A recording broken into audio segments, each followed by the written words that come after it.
seja muito bem-vindo a mais um programa Diálogos de Justiça, trazendo para você, que é cidadão, informações a respeito dos seus direitos, novidades, curiosidades para sua formação também.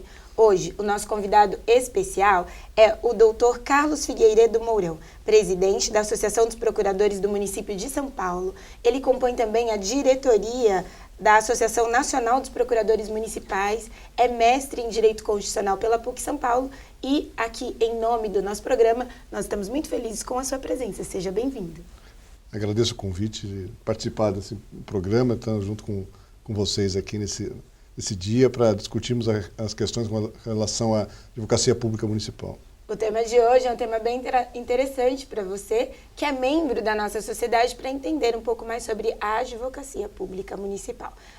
Também nós contamos sempre com a parceria do IPAM, Instituto Paulista de Magistrados, hoje representado pela doutora Viviane Maldonado, juíza de direito, e que aqui colabora conosco. Seja bem-vinda. Obrigada, é um prazer mais uma vez estarmos aqui nessa parceria. Seja muito bem-vindo ao programa. Então, eu vou começar com uma questão interessante, porque quem nos escuta compõe o município de São Paulo, é membro desta cidade. O que é o município, doutor Carlos? Como o senhor explicaria para quem nos escuta o que é o município, o papel do município, como ele se desenvolveu? O município é uma história muito interessante no Brasil. Eu, até quando fui estudar, me aprofundar sobre o tema das questões municipais, eu me surpreendi com a história do município no Brasil. Uma história muito interessante e rica, uma história rica até para toda a América Latina. Imagina só que nos municípios, né, na época do século XVI, nos primórdios do Brasil, colônia, os municípios eram a entidade política nacional. Era no município que acontecia a dinâmica do poder, a dinâmica da estrutura de poder. E nesse período em que, antes da Revolução Francesa, antes da independência americana, nos municípios já havia eleição direta para a escolha dos membros que iam compor a Câmara Municipal. Então, a Câmara Municipal, os membros que ali compunham, eram escolhidos diretamente pelo povo. E essa escolha desses membros, que incluíam procuradores, vereadores e juízes, era uma escolha direta. Então, havia uma democracia direta no início do Brasil, né? E isso foi rompido, que é uma grande pena para o Brasil, romper essa história municipalista, né? E a Constituição de 88 retorna essa história quando integra o município na Federação Brasileira, que é uma questão bem interessante. E para a população, de uma maneira geral, o conflito, as necessidades vitais estão no município, não estão no Estado, não estão na União. A União e o Estado é uma criação etérea, uma criação que está na mente das pessoas, não na realidade das pessoas. O município não. O município é uma relação real. Eu até interfiro e digo, doutora Viviane, que a população toda escuta falar sobre a união, a união. O que seria a união para quem nos escuta? Qual a ideia de união?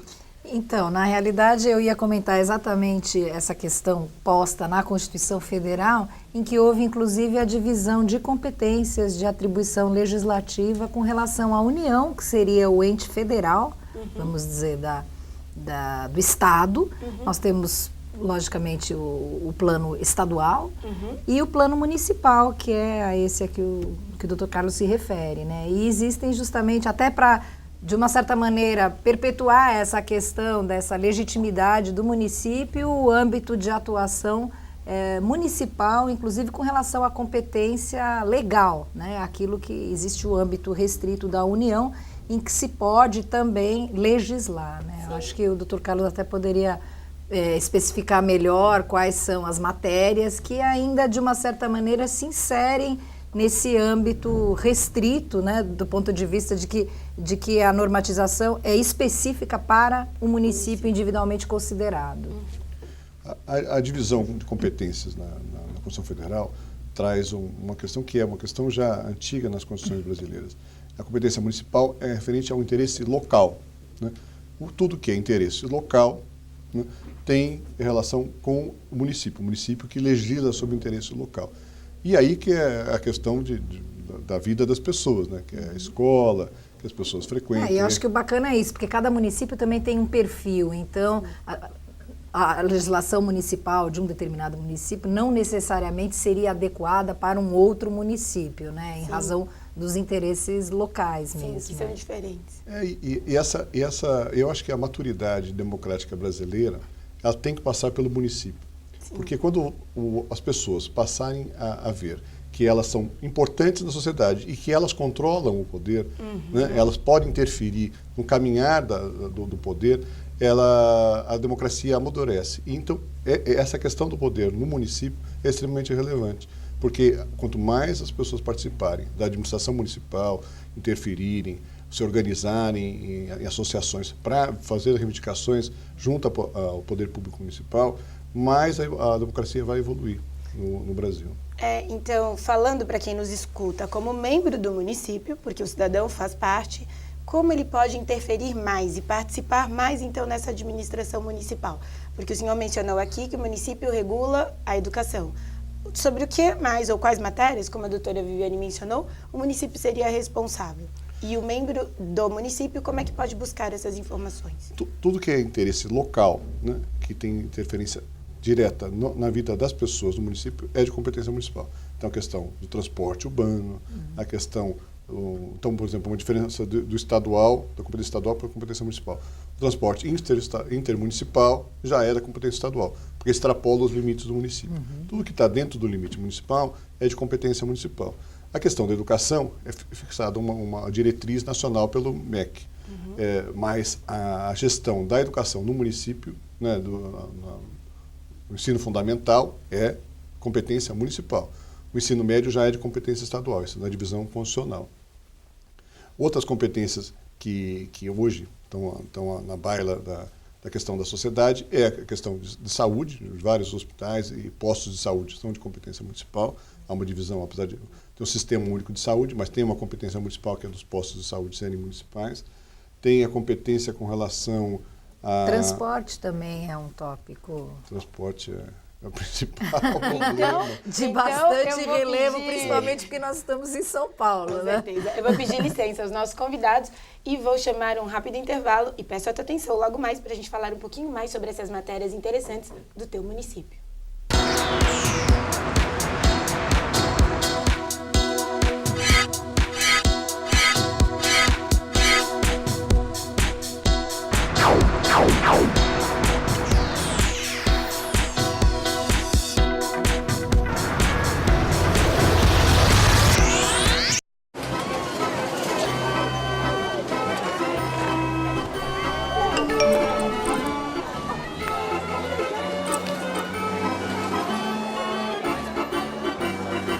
Você viu minha filha?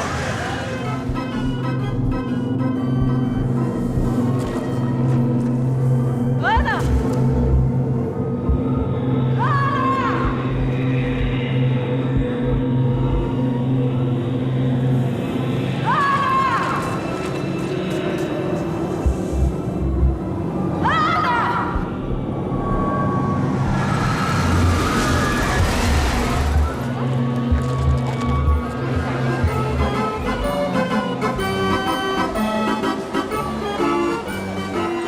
Desaparecidos. Qualquer informação ajuda. Faça valer sua cidadania. Conte com o Ministério Público de São Paulo. Esse é Joãozinho. Ele tem 10 anos. É admirado e elogiado por já trabalhar e ajudar em casa. Onde ele passa, todos falam: tão novo e já trabalhando? Que gracinha! E isso sempre lhe rende boas gorjetas. Mas espere, eu não acho isso bonito. E você? Ele podia estar estudando e brincando, mas ele está trabalhando. Mude seus conceitos. Trabalho infantil não é a melhor opção. Uma campanha do Ministério Público. Você tem mais de 45 anos? Faça o teste da hepatite C. Você que também é gestante, já fez o teste de hepatite B no pré-natal? Então faça o teste e vacine-se. Fez sexo sem camisinha? Fez tatuagem ou colocou piercing? Compartilhou seringa ou alicates de unha? Faça o teste da hepatite B e tome as 3 doses da vacina para ficar imune. Hepatites. Sem perceber, você pode ter. Procure uma unidade de saúde.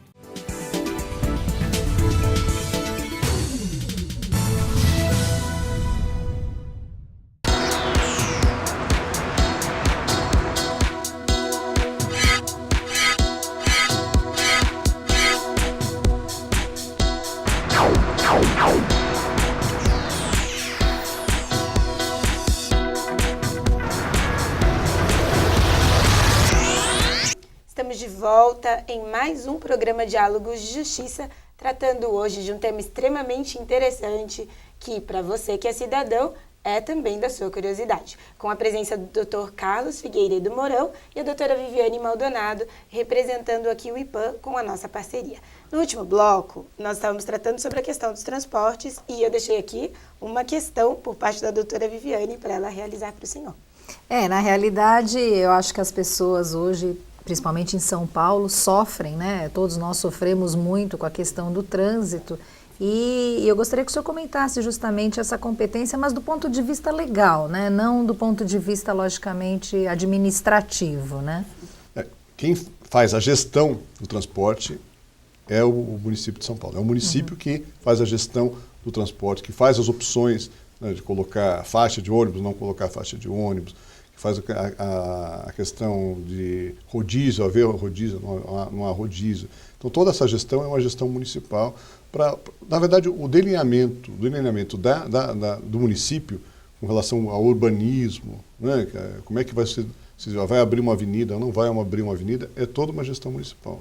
Agora, acho que também seria interessante, Velise, deixar claro para as pessoas que o Código de Trânsito, ele é federal, né? Então, na realidade, as regras e a responsabilidade relacionadas a todas as infrações de trânsito, elas não têm particularidades a ponto de que pudessem ser especificadas de uma maneira local, né? Então, embora, como o Dr. Carlos mencionou, a gestão, a definição do que pode, do que não pode, dentro do âmbito da movimentação, isso realmente pertence ao município, mas a questão legal da responsabilidade do motorista, enfim, a questão de dirigir alcoolizado, isso tudo, logicamente, recai sobre a legislação nacional, federal. Essa pontuação e até essa distinção de responsabilidade é importante trazer a quem nos assiste, para que tenha conhecimento maior sobre os deveres do município, sobre os seus direitos e no aspecto federal também.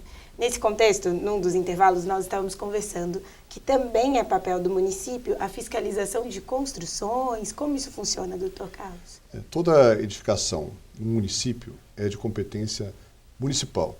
Então, a pessoa que se interesse a fazer uma obra ou construir um prédio, uma casa, ele tem que ir ao município e pedir uma autorização especial para fazer essa construção. Sempre? Sempre. Seja um imóvel particular ou um imóvel comercial? Todo mundo que vai fazer uma construção nova, não uma reforma interna, mas uma construção que mude, altere a configuração do município, ampliando, a configuração do imóvel, ampliando sua área, ou mudando, ou criando um novo edifício, ou demolindo o edifício, tem que ir aos órgãos municipais pedir autorização. Acho que até falando justamente nessa questão de imóveis, acho que também seria interessante lembrar a quem nos ouve que até para fins orçamentários, que cada uma daquelas esferas que a gente já mencionou, conta com uma lista de impostos, vamos dizer assim, né? Esses impostos incidem em razão de fatos diversos, né? Então, por exemplo, no âmbito municipal, a gente tem a título, né,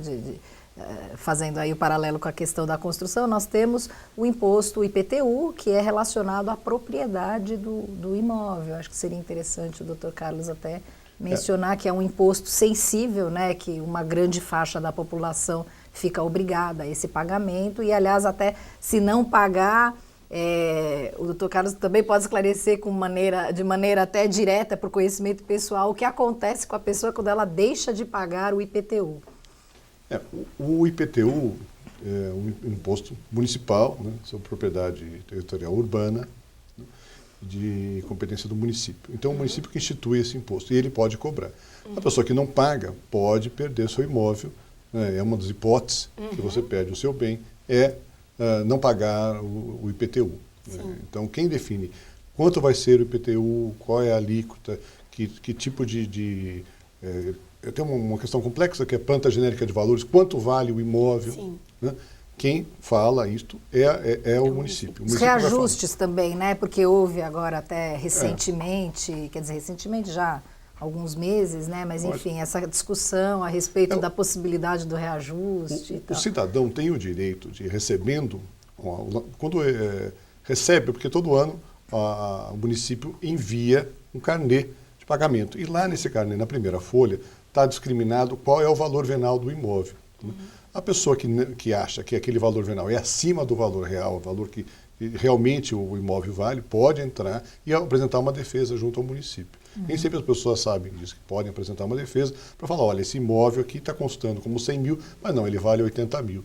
Então eu quero que seja refeito esse valor, feito um novo lançamento. Pode buscar pessoalmente, sem advogado? Pode buscar. Existe alguma informação no próprio site da prefeitura que ele consiga buscar isso? Tem informação no site, tem um setor especializado nisso que faz o atendimento no centro, pode ir em qualquer subprefeitura. O direito de petição é um direito constitucional. Né? Então ele pode, de qualquer forma que ele faça, chegará aos órgãos competentes para analisar.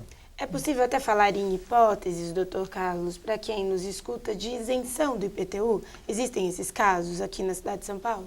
Tem alguns casos de isenção com relação ao valor, né, abaixo de tal valor. Isso a pessoa já vê isso. Né? Tem a questão dos aposentados, até certo valor, sendo um só imóvel. Também tem um valor específico que eu não sei, mas há esse direito à isenção. Tem a questão das imunidades, que são constitucionais, das igrejas, né, templos, né, são imunidades constitucionais. Não são diferentes de isenção. Tá. Isenção, quem define a isenção é o município, que faz as escolhas de isenção. Na verdade, a isenção ele tem que cobrar, o município tem que cobrar. E ele fala, olha, dessas pessoas eu não vou cobrar. Sim. Nós estávamos tratando sobre a questão da construção e ficou uma dúvida da minha parte, para nós compartilharmos com quem também nos assiste. Já que é preciso buscar sempre a autorização do município para a construção, como é este processo? Ele é demorado no município ou ele é moroso para buscar essa autorização? Enquanto a autorização não vem pedida e requerida, eu posso iniciar a construção? Como funciona? Então, isso é de uma complexidade de uma cidade como São Paulo, né, absurda, porque é uma cidade muito grande, onde ela modifica, você vai passar numa rua, ela está já diferente no dia seguinte, já mudou, já começou a construção. Então, com o pedido, você já pode começar a edificação. Você não pode, depois de terminado, habitar esse edifício. Você, com esse protocolo, já começa a construção. Então, isso já pode ser feito. Isso é feito diretamente nas subprefeituras. Tá bom, de cada região. De cada região. Tá bom. Logo mais, nós retornaremos para entender um pouquinho mais sobre a advocacia pública municipal. Fique atento.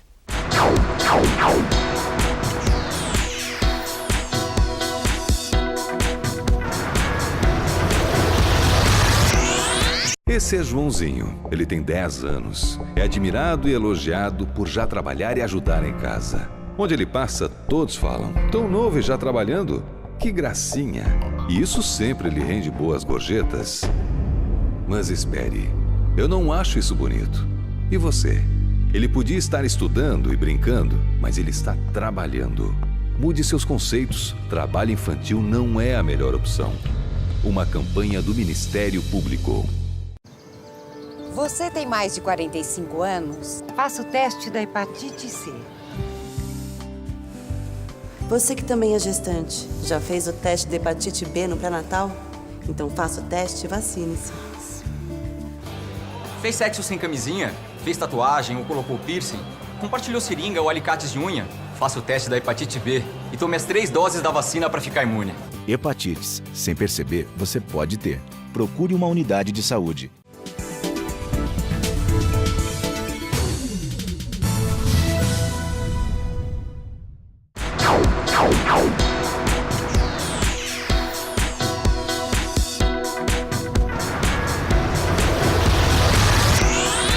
Estamos de volta a este programa tratando da temática da advocacia pública municipal. E com a presença do Dr. Carlos Figueiredo Mourão e com a doutora Viviane Maldonado, representando o Instituto Paulista de Magistrados, que é o parceiro deste programa junto à Unisa, Universidade de Santo Amaro. Dr. Carlos, explique para nós o que é o advogado, ou qual é o papel do advogado da Procuradoria como procurador municipal, advogado público, né, municipal. É uma questão bem complexa para a sociedade como um todo, até para os próprios advogados. Sim. Porque há uma diferenciação muito grande entre um advogado privado do advogado público. Né? Qual é o papel do advogado público dentro da administração? É falar como se aplica a lei. É a competência dele, só dele, falar que forma, em que situações se aplica a lei. Né? Então, ele vai falar para o administrador o que o administrador não pode fazer. Né?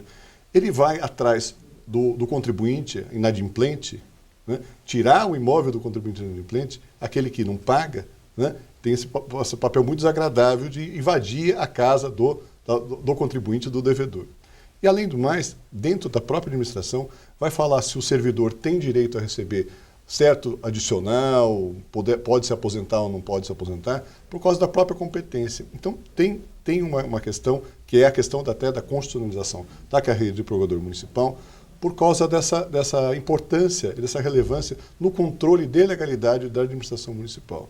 Então, esse trabalho de você ter uma certa autonomia para poder exercer de uma maneira independente, autônoma, livre e séria, né, você precisa ter uma liberdade para fazer isso, senão você fica vinculado ao administrador de plantão, ou ao servidor, à pressão do servidor ou à pressão da sociedade. Você não pode sofrer pressão. O que dá a sua diretriz é a Constituição Federal. A Constituição Federal é que vai falar o que você pode e o que você não pode. Eu acho que é importante mencionar, dentro dessa liberdade de atuação, que os procuradores são concursados, né, Carlos? Então, não é o prefeito que vai escolher quem serão os advogados que atuarão em prol ou em favor do próprio município. Eu acho que justamente essa questão do concurso, que é isento de qualquer julgamento político ou posicionamento, é que há essa efetiva liberdade de atuação em que se possa transitar com maior, vamos dizer assim, imparcialidade até, de uma certa forma. Acabou de terminar um concurso que vai ser chamado, essa semana ou a semana que vem, vai chamar os novos procuradores. Foram 8 mil inscritos, né? Vão chamar 70 procuradores. Né? Você vê a eficiência dessas pessoas que estão entrando, a competência. Né?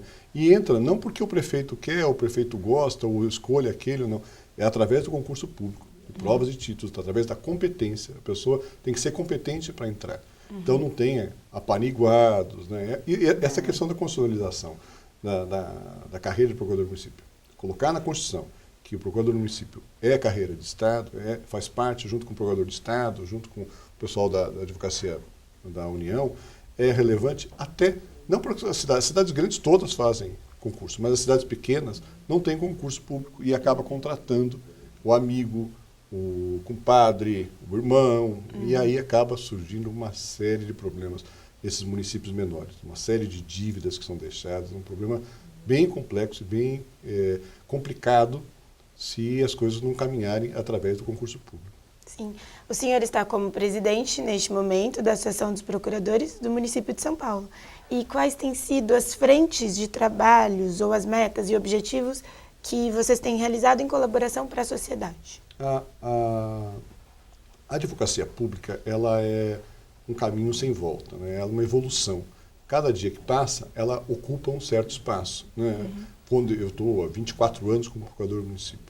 E quando eu entrei, a configuração era bem diferente de hoje. Hoje, se exige mais o procurador municipal, do ponto de vista de presença, do ponto de vista de trabalho, do ponto de vista de eficiência, né? Muito diferente do que quando eu entrei no começo. Né?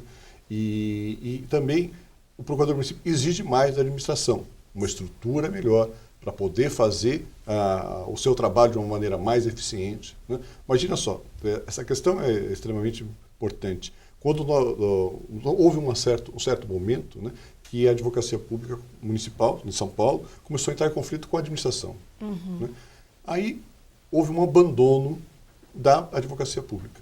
Então, deixaram de fazer as reformas necessárias, deixaram de pagar, por exemplo, a conta de luz. Eu trabalhava num prédio que nós ficamos 60 dias sem elevador. Eu trabalhando no 11º andar, todo dia subindo de escada, né?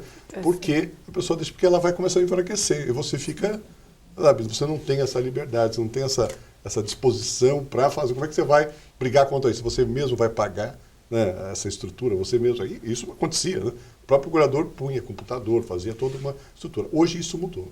Hoje está caminhando, né? Acho que mesmo as administrações, a pessoa anterior e essa, tem uma visão um pouco diferente do procurador e entende que tem que estruturar, entende que tem que colocar o procurador com uma estrutura boa, até para arrecadar mais, até para defender os interesses da coletividade, né? Esse é o interesse que o procurador municipal defende, o interesse de toda a sociedade.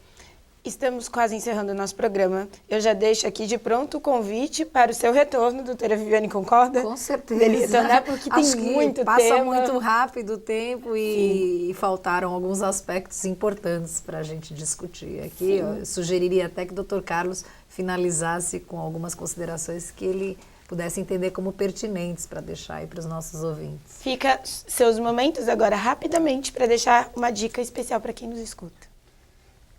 Agradeço, Evelise, doutora Viviane, esse convite carinhoso de participar aqui. E eu peço ajuda da sociedade como um todo para que entenda o papel do advogado público e da importância, da relevância do advogado público, porque o advogado público está defendendo o interesse dessas pessoas, o interesse da sociedade como um todo. Não é, muita gente diz, você é advogado do prefeito, né? Não sou advogado do prefeito. Eu sou advogado da sociedade que vive em São Paulo. Então, essa clareza que precisa ter. E a gente está lá para defender e abertos. Nós somos servidores públicos para servir toda a sociedade e nos colocamos à disposição da sociedade para defender os interesses dele junto ao município. Sucesso nessa sua carreira, que eu sei que é brilhante. Nós agradecemos sua presença, doutor Carlos, e volte mais vezes, tá bem? Obrigado. Doutora Viviane, eu agradeço sempre a nossa parceria em nome do IPAM. Muito obrigado e vamos continuar aqui esse programa maravilhoso e o senhor já está convidado para um novo encontro. E principalmente a você que acompanha conosco, nossa gratidão. Fique sempre ligado aos programas do Diálogos de Justiça, trazendo mais informações a respeito dos seus direitos.